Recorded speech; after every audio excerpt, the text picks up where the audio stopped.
Kevin Jackson here, and now the head coach of the Iowa State Cyclones. And KJ, talk to us a little bit about the transition from going from USA Wrestling back to the college ranks with Iowa State. First of all, Craig, it's good seeing you again. Doesn't seem like we've been apart too long, but but it brings back good memories. But it's been a smooth transition. It's been a lot of fun. It's been very refreshing to be able to work with a group of athletes on a day-to-day basis, overseeing their training each and every day, and then advancing daily to get better. And so the transition's been smooth. Everything dealing with administrative work.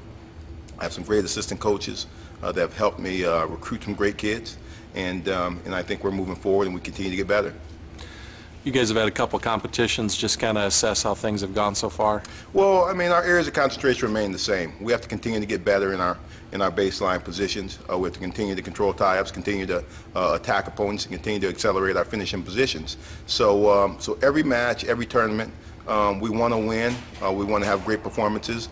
But even if we win or we lose, we still have to get better. We have to still continue to get better. It's a process. The year is a process to build to the national tournament, Big 12 national tournament. So we continue to work and continue to evaluate, continue to get better, and continue to try to help these guys reach their goals. Right. Obviously, a very experienced team, very talented team. Just kind of give us a little rundown from 125 to heavyweight, what we're looking at. Well, right now, what we're looking at is 125 Andrew Long. He performed well this weekend, winning the Harold Nichols Open, the Cyclone Open. 133, we have Nick Fanthorpe, who's currently on the sidelines, injured, but we expect him back very, very soon. 141, Nick Gallick, two-time All-American, currently ranked number 2. Hopefully we can take over that number 1 spot very soon. 149, we have Mitch Mueller. He's a 4-year starter, a senior. So we have great expectations for Mitch. He hasn't met his goals yet, and we want to make sure that he reaches those goals. So he works hard every day, and with anticipation of performing well at the NCAA tournament. 165, we have, 157, we have 2 guys that possibly could be our starter. Right now, it's Nate Carr. He won the wrestle-off. He won the most recent dual meeting at South Dakota, getting better every match out, getting better every practice.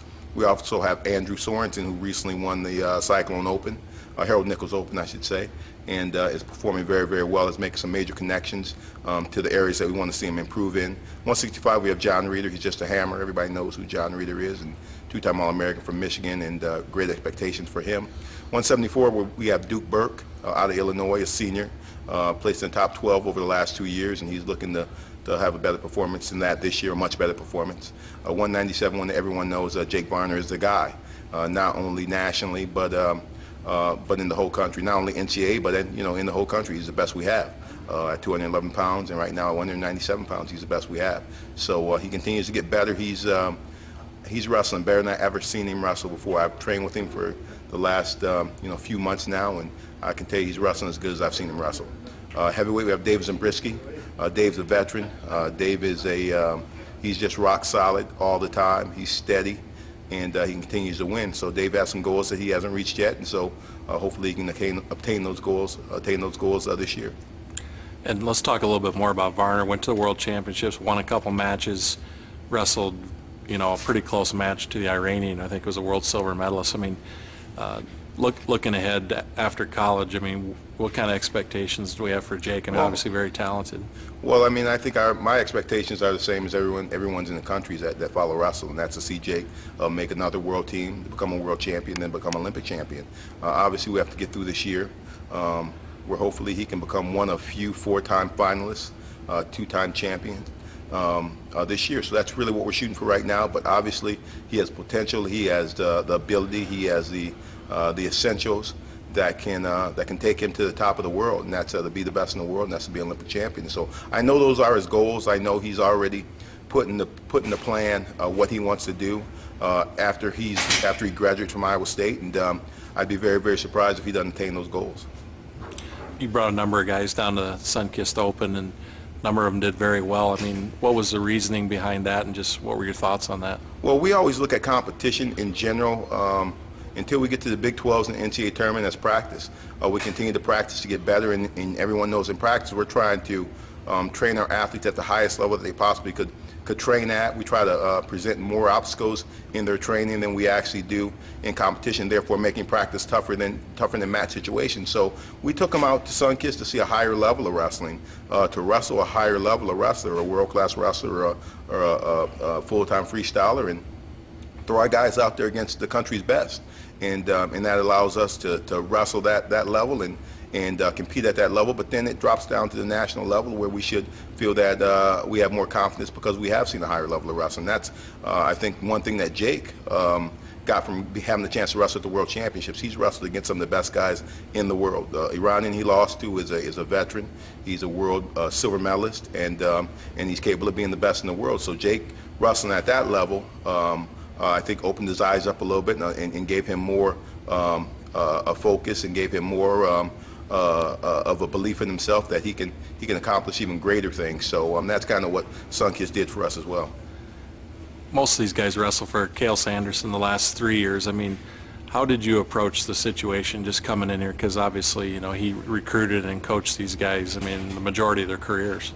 Well, yeah, I think they, Cale being here with these guys was, they thoroughly enjoyed that time with him. But I think they all realized that most of these guys all realized that they wanted to compete internationally, that they wanted to be Olympic and world champions. And I had spent quite a few hours, quite a few training days with them throughout their last 3 years, coming out to Colorado Springs or seeing them here in Ames. And so eventually they thought they were going to have to get to me anyway as national teams coach. And so fortunately for myself, I was able to put my hands on them a little bit sooner. They bought in right away. They understand that we have a plan. We have a structure to that plan, and we think we're going to train them at a higher level than they've ever been trained before, so they can reach their full potential. Iowa's the two-time defending champion, #1 team. Guys obviously looking forward to that opportunity to be coming up in a few weeks when you see them in a dual meet here. Well, exactly. I mean, that's an event that's exciting. I think that rivalry is second to none in sports. The intensity that surrounds it, the energy that surrounds it, is very, very important to wrestling. It's very, very important to the state, and it's very, very important to both universities that we perform well. It's just a strong gauge of where you're at and what you need to do to move forward in the year. And so, so we look forward to it. We look forward to the opportunity to wrestle the best team in the country. You know, Iowa's won the last two national championships, so they are the king of the hill at this time. So we're looking forward to having that opportunity for our guys to compete with the best team in the country and see where we're at and moving forward. So that's what we're looking at. Hey. Iowa State's last national title was '87. You obviously know that well. And is that something you guys talk much about? Is that something that comes up a lot in the room? Well, we don't talk about so much the last national championship team, but we do talk about what we're going to do to try to reach our goals, what we're going to do to try to be the best team we possibly could be. We talk about when those guys signed, and most of these kids that are seniors and even juniors, when they verbal to Bobby Douglas originally before Cale took over, they came in with the goal of being a national champion as individuals, team champions, and beating Iowa in the dual meet. Jake Varner is the only one that has captured one of those goals, and that's become the national champion. So those opportunities and those opportunities are still present themselves to us this year. And so we talk more about that and about what they've gone through. I truly believe that a wrestler gets what he deserves, and I think that the sacrifices that you make and the obstacles that you overcome as a wrestler allows you to obtain goals. And so these guys that wrestle for Iowa State have been through 3 coaches now. When you're talking about Bobby Douglas, Cale Sanderson, and now myself.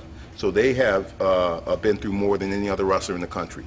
And so so they deserve to win. But people that deserve to win don't always win.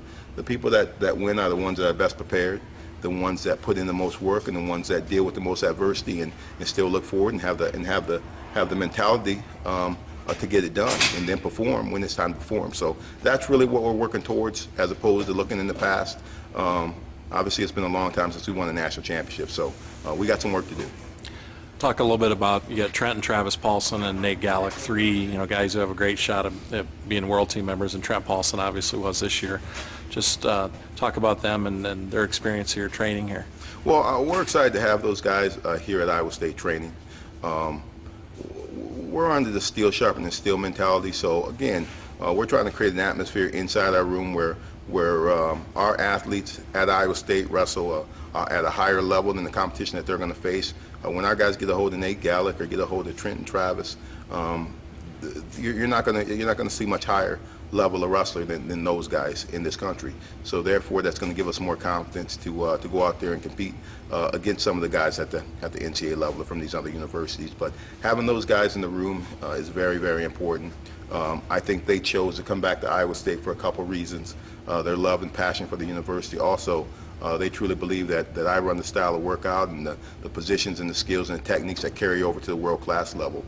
No matter that we're continually working from a collegiate mentality, the takedowns, setups, attacks, finishes, counters that we teach here at Iowa State carry over to the world-class level. So you're going to see even our collegiate athletes become world-class a lot sooner than they would if they were training somewhere else. And you mentioned it earlier, this is where you trained when you prepared to win your Olympic gold medal. Well, you know, Ames has a lot of history. You know, we have several Olympic champions at Iowa State, 5 Olympic champions, and all of them trained here in Ames. I mean, Cale Sanderson, Dan Gable, myself, we trained right here in Ames to win our Olympic gold medal. So there's a system and there's a method and there's a strategy that we've used over the years to get world Olympic champions out of Ames. That has not changed. And so there's a lot of tradition, there's a lot of culture, there's a lot of history that we deal with here in Ames that allows us to have some success nationally, internationally, and moving forward. What's it been like to be back in Ames? I know your family's with you now, and it's been exciting. It's been exciting. It's been I've been truly blessed to be back in Ames. I mean, the support of the community, the support of the administration, the support of everyone in the state. For the most part, you know, you got to kind of cancel out the Hawkeyes. They're not too supportive of the Cyclones right now, but at the same time, I think the state is excited about the direction of wrestling in their state. It's important to them, but I've been truly overwhelmed with the support and just the enthusiasm surrounding the Iowa State wrestling program. It's very exciting to be here. And you brought another Cyclone back with you. Chris Bono's back. I mean, what's it been like to have him back here? Well, you know, he's a true Cyclone, without a doubt. Having him here was important to me. The experience that he brings to my program, the experience that he brings from being a head coach at Chattanooga is invaluable. I'm really happy that he made that decision to bring himself and his family back to Ames, and he's just a piece of the puzzle that allows us to get what we need to do out of our athletes and continue to get better. And he was a real strong hire for me.